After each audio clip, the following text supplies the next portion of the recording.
And so with that, I want to introduce our special guest today. With me is Allen Mondell, who served in the Peace Corps from 1963 to 1965 in Sierra Leone in West Africa, and he's going to share some of his experiences. But Allen is a very special guest because he and his wife, Cynthia, produced and directed the documentary films you see on the 6th floor. So if you've already toured the museum, you've seen those films. If not, you will see those films.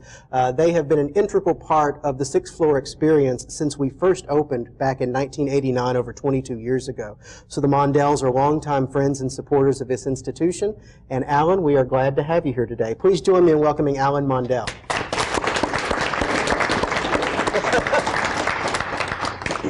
So Allen, today we're going to talk about the Peace Corps, the program that just celebrated on March 1st its 50th anniversary. The brainchild of John F. Kennedy with Sergeant Shriver, who recently passed away as the first director.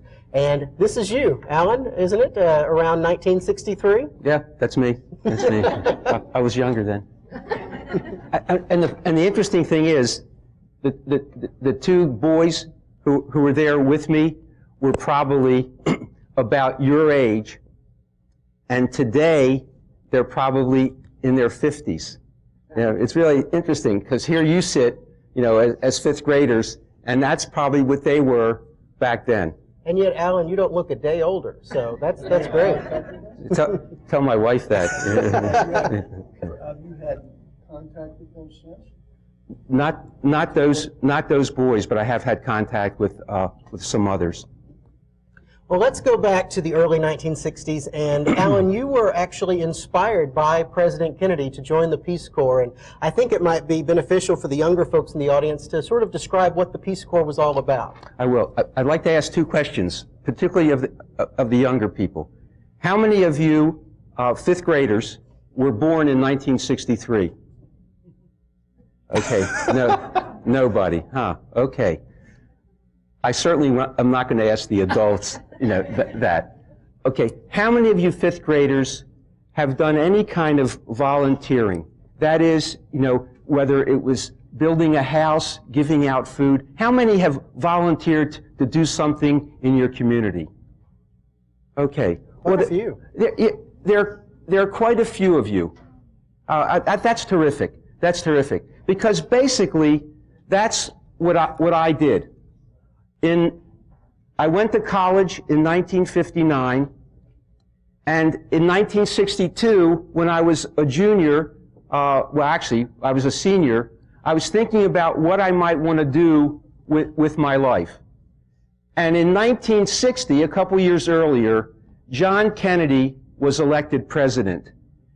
And he was young and vigorous, and he was idealistic, and he spoke to my generation about giving back, about volunteering, about doing something where you could help people. And that meant a lot to me at that time. I wasn't sure what I was going to do professionally with my life, and what he had to say really made a big difference to me. So I thought about a lot of different things and decided I would like to join the Peace Corps. And what the Peace Corps allowed me to do was to do some traveling. That is, I was about to go to a place that was very different from where I grew up. I grew up in Baltimore City, in the middle of the city. I hadn't had too much, I'd never flown on a plane, I'd never been on a boat. I really hadn't been too far away from Baltimore until I went to college, and I went to college in Massachusetts. So this was an opportunity for me to take a lot of the things that I learned in school about different cultures, about different places in the world. I was able to kind of use that. I thought about I'd like to travel, but I couldn't afford necessarily to just take off and travel for a while. And the Peace Corps offered an opportunity to both travel to foreign places as well as volunteer, to do something that I thought was constructive. The Peace Corps was controversial when it was first established. How did your family respond to you joining? If you don't mind, I'd like to read a portion of a letter. It was 1962. I was going to school, as I said, in Massachusetts, and it was snowing. It was very cold, and I had applied to the Peace Corps. I made an application. The Peace Corps was located in Washington, D.C. Here's what I wrote to a friend of mine back then. Dear Frank, I was eating lunch today at the fraternity house and got an unexpected call from my father. Boy, was he upset. He got a letter from the Peace Corps in Washington asking him to answer some questions about me. Well, you would have thought I was planning on defecting to Russia. It'll be understood by the adults. It's a little bit hard to explain to some of you who are younger. But he told me he'd been reading terrible things in the newspaper about the Peace Corps, that it was a safe haven for draft dodgers, for beatniks, and general misfits. Misfits being people who didn't do much with their life, who weren't in any way constructive or doing things that were good. He reminded me that he and my mother had not sent me to college so I could go off to some cockamamie country in the middle of nowhere. I tried to explain to him I was only applying at this time and wasn't sure I'd go even if they accepted me. His voice trembling, which really upset me at the time, it was by telephone. He said, Alan, that's my first name, I can't remember when I last told you no when you wanted to do something, but I'm telling you now that you can't join the Peace Corps. Well, I did. I know all of you always, obey what your parents say, so you can kind of understand that it was kind of hard maybe to understand that I didn't necessarily listen at this point. But they finally understood. They finally understood. Now, you went to Sierra Leone in West Africa, so a little geography lesson here.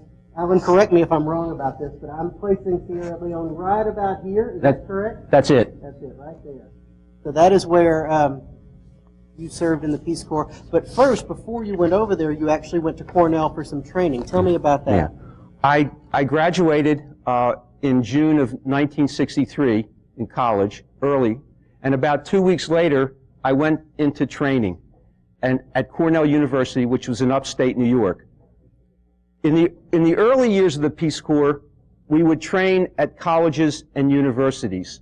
Later on, and I think it was a good idea, Peace Corps volunteers trained in the countries where they were going. They lived with families. They had a chance to speak the language. But what we did at Cornell University was we had language teachers. We learned about the culture, the history of Sierra Leone. Again, Sierra Leone being in West Africa. We did a lot of physical education at the time. We spent a little time socializing after the day was over, but we became immersed in the culture where we were going. But we did have Sierra Leoneans who were there to teach us, so that was good. Let's talk for a moment about culture shock. You first arrived in Sierra Leone, you'd been at Cornell. What was it like to suddenly be in a totally different country, immersed in a totally different cultural experience? Well, the first reminder, and I think it would be hard for those of you who live in Dallas, Texas, to fully appreciate what I'm about to say, because it is very hot here.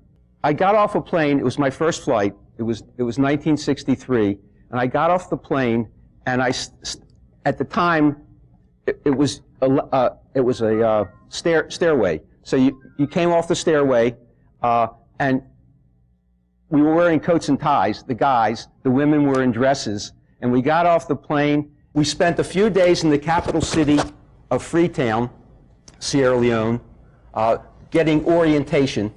And then we went to our different towns and villages.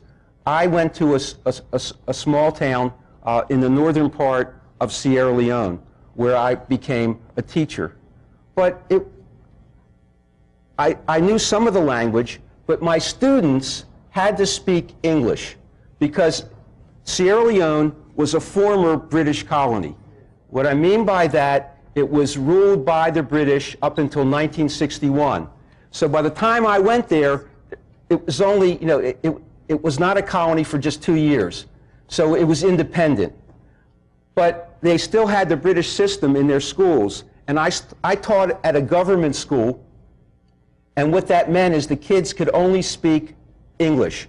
But there was a language that I learned when I went to the market. and it went something like this.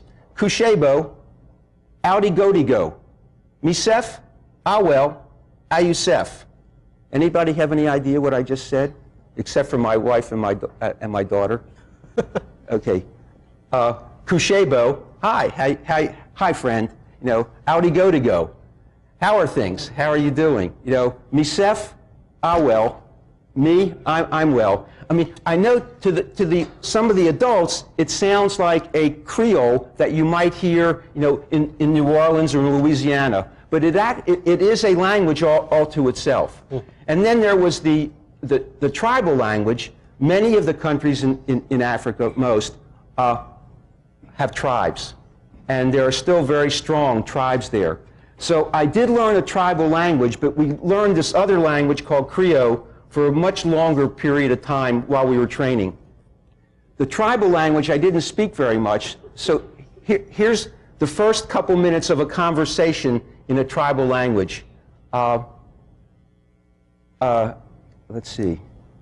Seke. Seke yo. Yo, seke. Seke. Seke. Yo, seke. And that's, the other person was doing the same thing. And it was kind of interesting because I never could get used to this. I mean, even though it was the same words, you were saying a lot. You know, hi, how are you doing?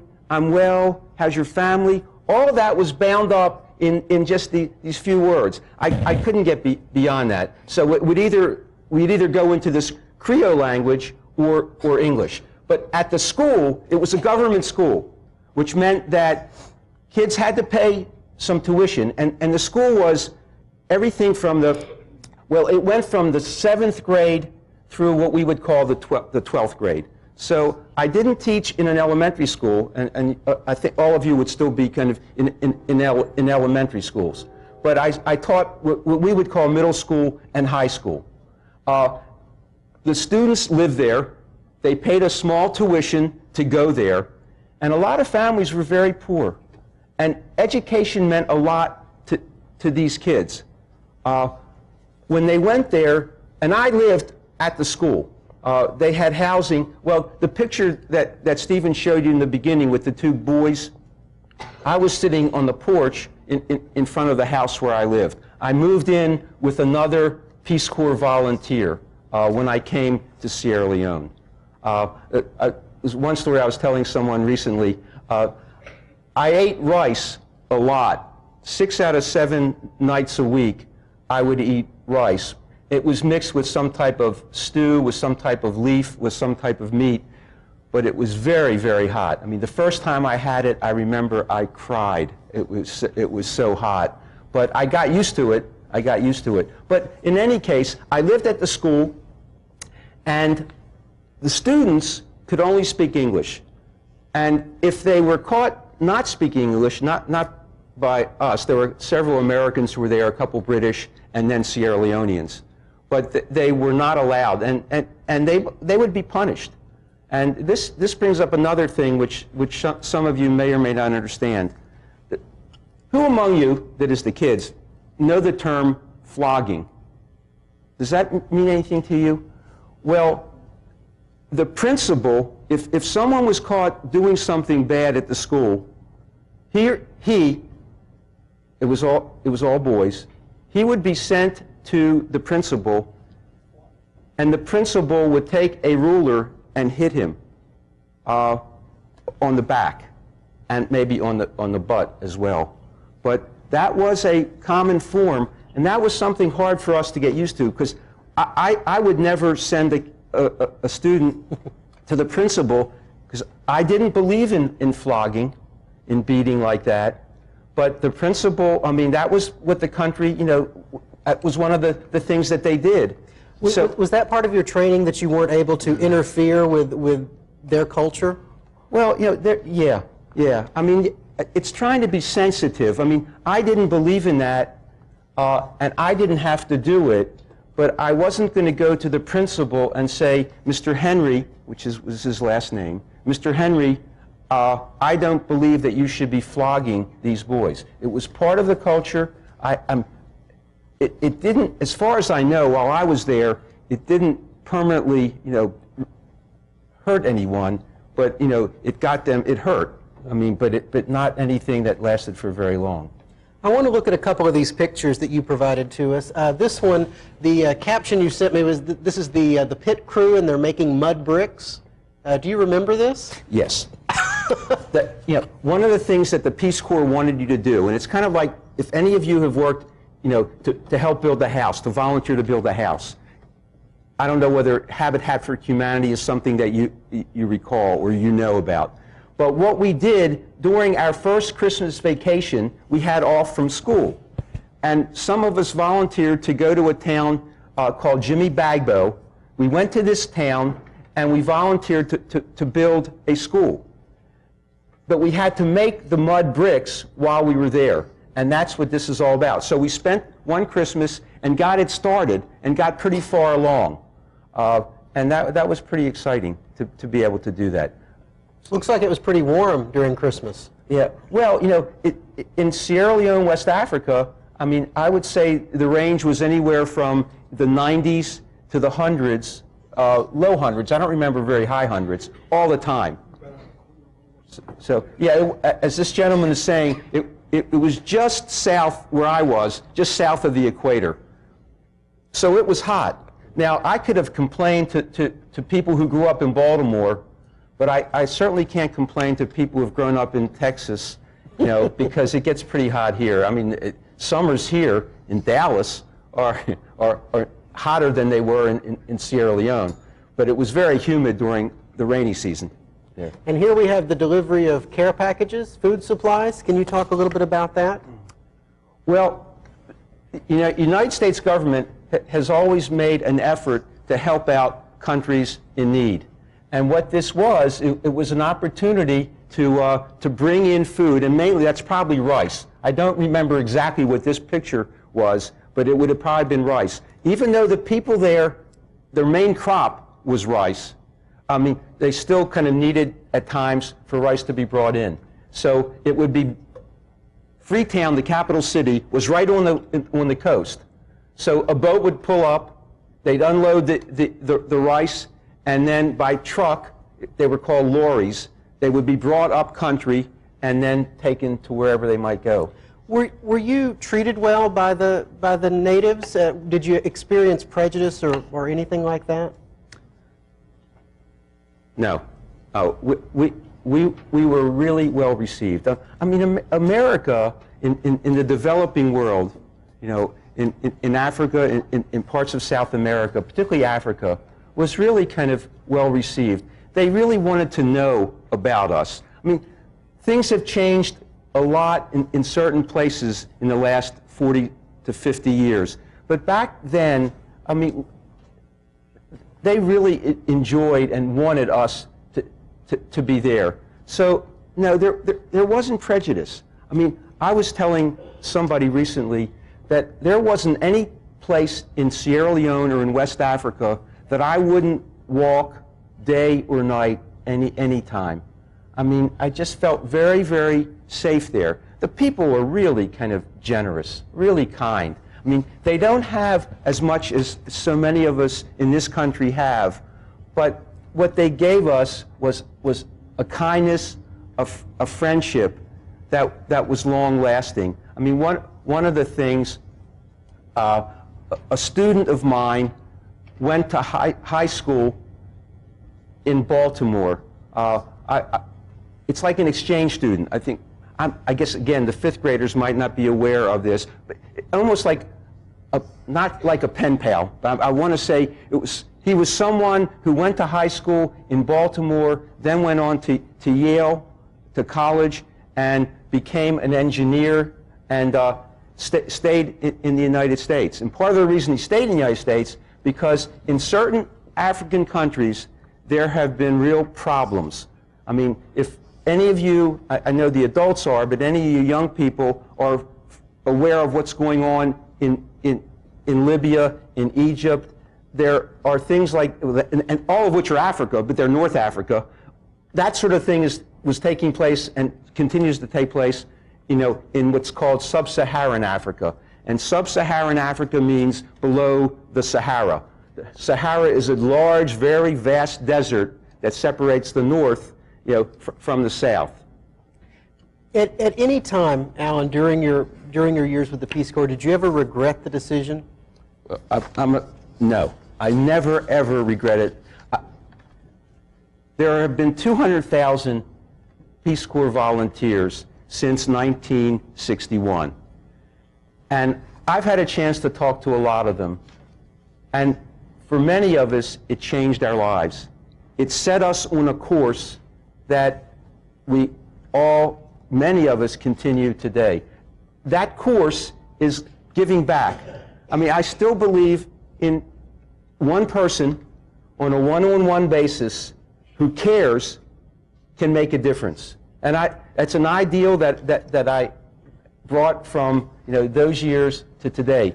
But now, that said, I want to read you something that suggests something very different. Bear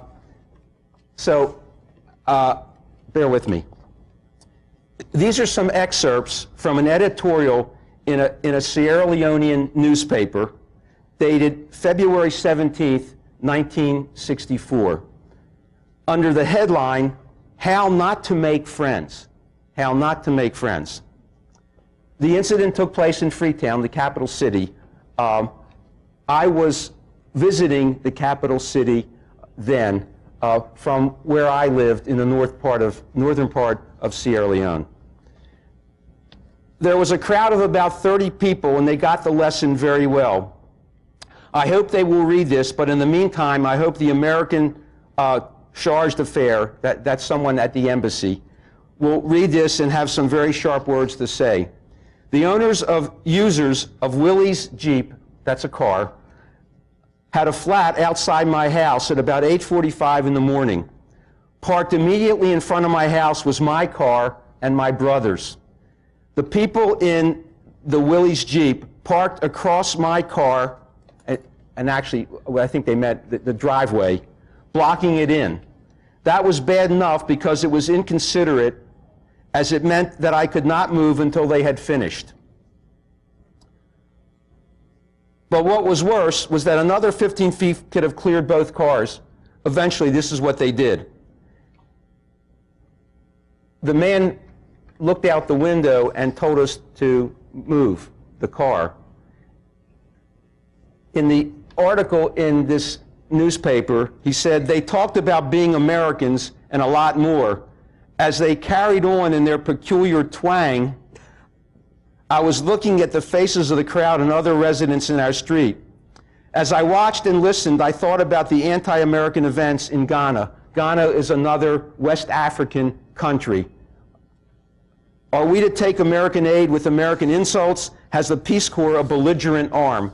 That means they wanted to make war, or they were bad. Here are some excerpts from my diary. That was a newspaper article. Here are some excerpts from my diary entry of Wednesday, February 19th, 1964. When I got back home, I wrote this in my diary. The problem on Saturday appeared in an editorial in the Monday edition of an obscure paper called Shekpende. Trying to fix a flat tire, I parked in front of this is my version, okay? You heard the newspaper's version, or the editorial. Trying to fix a flat tire, I parked in front of a man's driveway and was very rudely and indignantly told to move. So I'm saying that he was rude to me. He was saying that I was rude to him, okay? He even went as far to tell me that I was not in America, but in Africa. Mike McCone, the Peace Corps director, told me I was to apologize, which I refused to do.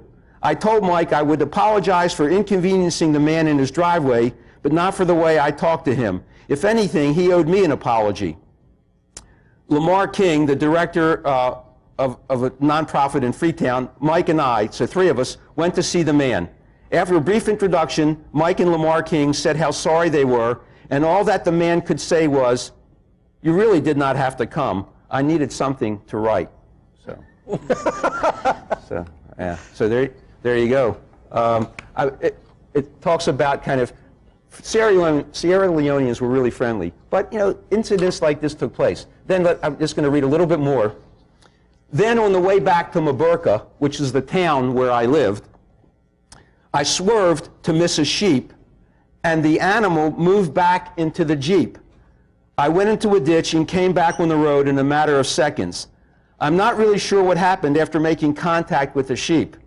The people, there was no one around, but in a matter of kind of minutes, I mean, there must have been about 15 or 20 people who came around the Jeep. Now, you might think, was I scared? Not at all. I wasn't scared. I wasn't sure what they wanted, other than to tell me that I had killed the sheep, but mistakenly. But the people quickly gathered around. There was another Peace Corps volunteer with me, and telling Judy and me that they were glad nothing had happened to us, but the woman who owned the goat was asking sympathy compensation. I had trouble adjusting to this since I felt I was the one who should be asking for sympathy compensation. Judy was cut up a bit by the broken glass from the groceries. After a little discussion, I did give them a couple leones to the woman. So there I was. I was almost killed. I did kill the sheep, and the people there, you know, were concerned, but yet they wanted money to pay for the sheep. And I didn't understand that at first, but it took me a couple minutes, and then I realized that I really should pay for the sheep. I was okay, but I had killed the sheep. And they took the sheep and probably ate it later on, which is what the sheep was there for. I want to shift gears for a second because, as I mentioned earlier, you and your wife Cynthia wrote, produced, and directed the films that we now show on the 6th floor. You told me when we did our oral history many years ago that, of course, you were in Sierra Leone on November 22nd, 1963, and you told me that when you started to work on the films and became immersed in the 1960s news coverage, that was really the first time you experienced the Kennedy assassination the way Americans would have experienced it. So tell me a little bit about your memories in Sierra Leone that day and how that led to this experience on the 6th floor. Yeah. I was driving from the town where I lived. It was a Friday when President Kennedy was assassinated. It was a Friday. I had finished teaching, and I was driving down to the capital city of Freetown to visit some friends. I got there, and I went to the home of one of my friends, and I walked into a situation where 3 of them, 2 Americans and 1 British person, were sitting around, and they said, your president's been shot. And I sort of said, yeah, oh, sure, yeah. The Queen was killed. This was to the British guy. I didn't take it very seriously, and they said, no, listen. And sure enough, just moments after they said the president had been shot, when I started listening to the radio, I heard that President Kennedy had been assassinated. And we didn't know what to do. I mean, here we were. There was a radio, but we were out of touch with everybody in our family, our friends. We weren't getting the kind of information that we wanted. We didn't know what was going on. I mean, that was a pretty scary situation. So we all came together that evening at this friend's house, and we sat around not really knowing what to expect. I mean, really, we thought things like, had the Russians invaded, the United States? Were they the ones responsible? Had Cuba done something to assassinate him? We were thinking the worst, but finally we kind of began to understand. So that was 1963. Here we are in 1988. Cynthia and I, Cynthia's my wife who's here, were asked to do the films for the 6th floor. And we were looking at a lot of footage that we had never seen. For the young people here, you have to understand that that weekend when President Kennedy was assassinated, everything stopped except for television. And people who were, well, actually, young and old, sat glued to their televisions for that entire weekend watching the events that took place. Well, I had never seen any of that. living in Sierra Leone, because I went on to spend the next 2 years in Sierra Leone. I had never seen it. So for the first time, I was seeing some of the footage that my wife, who was co-producing the films with me, had seen before, but I had never seen, and lots of other Americans. So for the next 13 months, we brought together a lot of the footage and made the films for the sixth floor. There was a team. Cynthia and I produced the films, but there was a whole team of people who were then creating, well, the sixth floor itself. So, I mean, it was pretty meaningful. And I guess the one thing I might add is, for me, there was nothing during that period of 1988 and 89 that I would have rather have done, because John Kennedy was part of the reason why I went into the Peace Corps, and in essence, that Peace Corps experience changed my life. So being able to do these films is, in one small way, I was able to kind of thank him, because I was part of a team that created what I think, you know, is a museum to the life, death, and legacy of John Kennedy. And I was able to participate in that. So he wouldn't know it, but I did. So. There's not too many history museums where you'll find the same documentary films playing for 2 straight decades, so that literally someone who experienced those films in school are able to bring 2 decades later their own children who are in school and see those films. There are 6 films that you and your wife produced on the life, death, and legacy of President Kennedy. Can you tell me a little bit about your scope for the film, or your intention, what the takeaway message is for those films downstairs? Yeah, I don't know whether have you all, the young people, have you been through the museum yet? No, not yet. You haven't been through it yet. Well, part of what you'll learn a lot about what the times were like, what was going on then, why President Kennedy came here, what happened here. And as you can imagine, after something like that took place, there were a lot of investigations, but there's also kind of a legacy. I mean, John Kennedy meant a lot to a lot of people and started a lot of programs that are still operating today. So we wanted to make sure that whoever came here and saw it, it wasn't just about his death, which took place here, but it was about what he did. And I think in addition to not only what he did, but I hope that both young and old, or older, young and older, will leave here feeling like they too can make a difference. You know, that what he was saying to all of you as well. I mean, that public service is good, that one person can make a difference. And both Cynthia and I, and those others who participated in making this museum, in creating it, felt the same way. I want to turn it over to the audience now and let you ask some questions of Mr. Mondell. If you'd like, just raise your hand and I'll repeat your question since we are recording this, and your question will be part of our oral history collection. So who would like to volunteer a question either about the Peace Corps or about the work that Allen Mondell and his wife did on the museum films? Yes, sir. You mentioned the idea that it was 1963 in the area. You also mentioned the situation in Ghana. Now you had, correct me if I'm wrong, you had Nkrumah in Ghana, and you also had a situation where Congo had suffered a great deal of problems in the 60s. Was the Peace Corps really an extension of the idea of foreign aid with a face on it?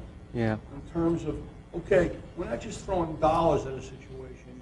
We want to show you that we have humanitarian motives behind the dollars that we're helping. You showed pictures of them unloading aid. Now, a lot of that aid you said came from the United States. My question is, was it an extension of our foreign policy?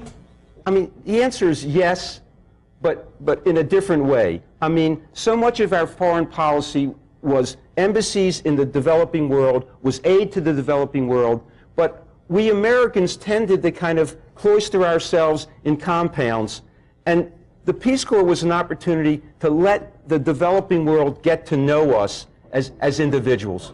Yeah. So Now, a question from us, yes. There you go, Alan. Question was, who shot President Kennedy? The simple answer to, you haven't been downstairs yet to the museum? No. Well, Lee Harvey Oswald. I mean, again, that's... If I can just expand on Alan's answer, there remains unanswered questions about the Kennedy assassination. That's why I chuckled a moment ago. Lee Harvey Oswald, who worked here in the Texas School Book Depository, was arrested and charged with the crime of the president's murder. But he was then shot himself less than 2 days later and never had a chance to go to trial.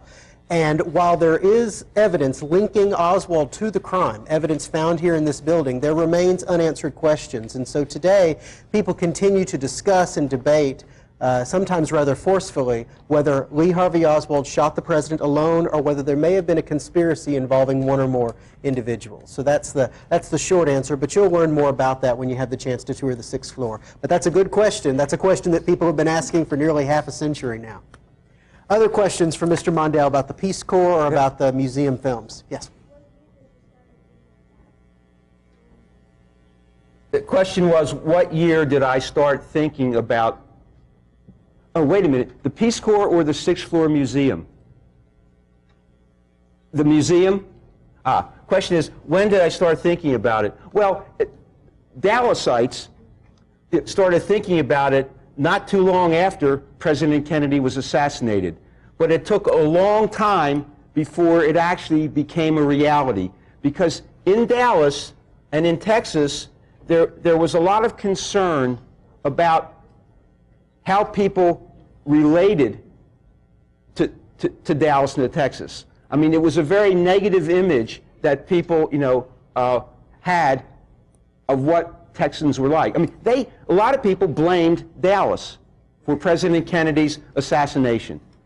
So for a long time, this building, the 6th floor, remained unoccupied. And you'll see the 6th floor in a little while.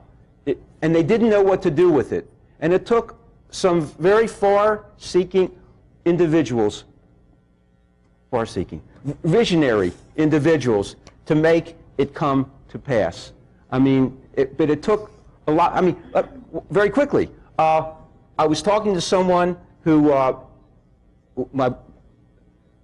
was in New York soon after the assassination. He was in a cab. He was a Dallasite. He was in a cab, and he was talking to the cab driver, and the cab driver said, "Where are you from?" And he said, "I'm from." This was right after the assassination, maybe several months. He said, "Where are you from?" He said, "Oh, I'm from Dallas."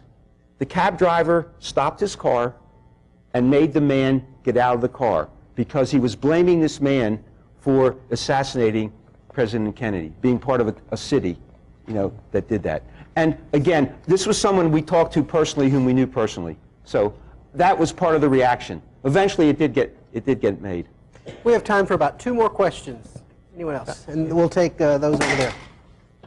Yes, ma'am. You have to speak up a little bit. I can't hear you. How many films did you do? I think. Alec, you're okay. I'm okay. Stephen is unwired. Yeah. Sorry. I'm sorry. How many films for the 6th floor museum? There are 6. The 6 films that you'll see are ones that my wife and I made. Does that answer the question? Yes. Yeah. Okay. I think so. 6 films, and you'll see them downstairs. 2 are in theater spaces where you can sit down, and the other 4 are at these little kiosks that you can walk up to, new flat screen monitors. One more question? Yes, sir, in the very far back. Speak up very loudly.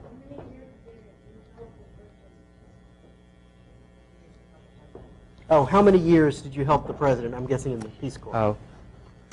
I was there from 1963. I arrived in Sierra Leone in September of 1963, and I left in August of 1965. So I was there for 2 years. Most Peace Corps volunteers, and as I said, there have been 200,000 of us, most Peace Corps volunteers served for 2 years. Some stayed longer. So, but the average would be 2 years.